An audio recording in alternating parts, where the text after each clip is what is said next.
విష్ణు సహస్రనామ స్తోత్ర పారాయణం చేసి, లలితా సహస్రనామ స్తోత్ర పారాయణం చేసి, స్వామివారికి షోడశోపచార పూజలు చేసి,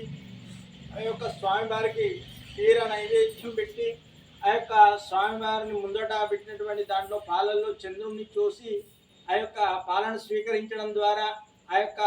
అమృతత్వం అనేటువంటిది ఆ పాలకు లభించి ఆ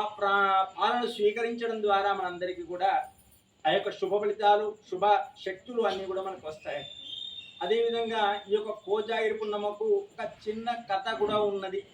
పూర్వము వాలికీయ మహర్షి అనేటువంటి మహర్షి కూడా ఈ యొక్క కథ గురించి చెప్పడం జరిగింది.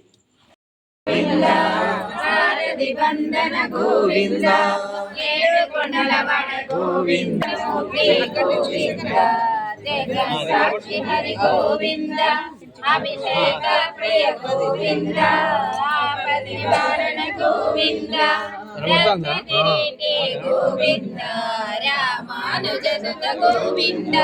స్వయం ప్రకాశ గోవింద